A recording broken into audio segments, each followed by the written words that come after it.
عليكم ورحمة الله تعالى وبركاته أصحابي. halkan waxaa ku haysanaa taleefan la yiraahdo C7. taleefanku waa C7 way. taleefanku waa kasaa C7 Samsung Galaxy C7 way. waa old phone way, taleefanadii hore way. marka waxaan u baahanahay inaan gmailka joogno. marka hadda waxaan sameeyay waan diminay oo daarnay si aad u aragtaan magaciisa saxda. marka insha Allah la socosho wacan like-na saar video insha Allah. insha Allah markuu soo daarmiyaa insha Allah waxaan rabnaa inaan gmailka furno. gmail baa ku jira Android start play soo daarmiyaa. okay waxaa ku xiriiraysaa wifi-ga oo ku xiriirsan anuu hore ku xiriirsaday adoo ku xiriirso wifi-ga dabeetana home option-kan 3 jeer taawo.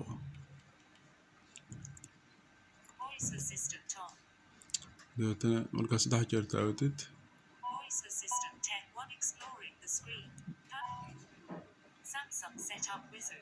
dib male waxaan aadanaa software-kan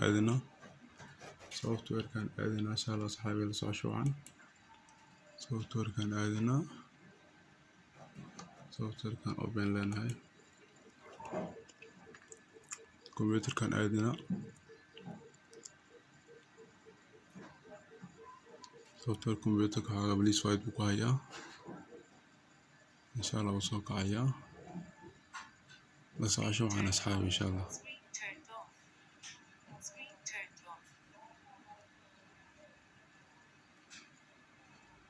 socosho wacan insha Allah. maasha Allah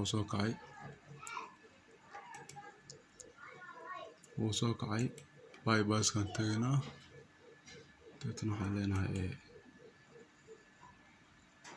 start-kaan leenahay.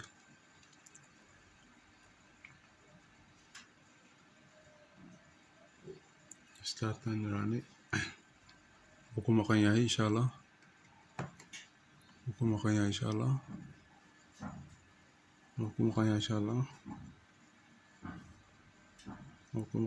Allah. like-ta noo saaro insha Allah. channel-ka like-ta noo saaro insha Allah.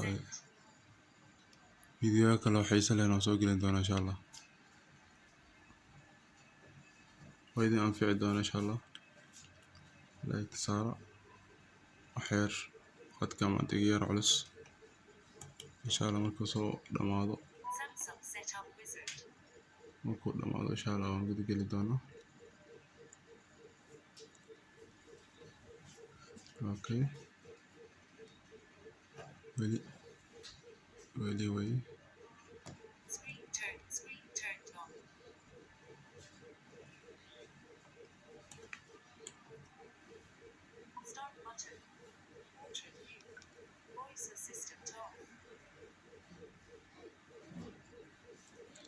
qaabkaas waa la sameeyaa.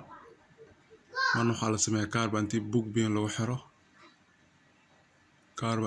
lagu xiro baa la geliyaa kale insha Allah. macluumaadkaas waan soo gelin doonaa iyo qaabka mataqaanaa ugu fudud.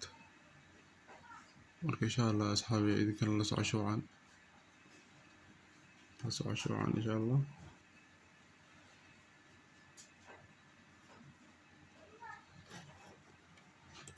waad keenaya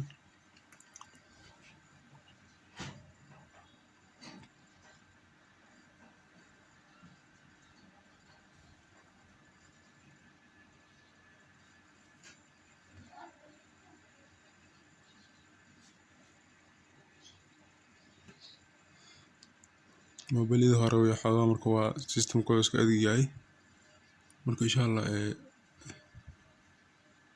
waan uga adkeenayaa balse waxaan sameyn doonaa dib male waa xalka la raadin doonaa insha Allah. idinkana la socosho wacan insha Allah. like-ta noo saaro video-ga waan soo gelin doonaa inta kale insha Allah. xoogaa khadkaan saaka naga culus insha Allah. walaalayaal la socda.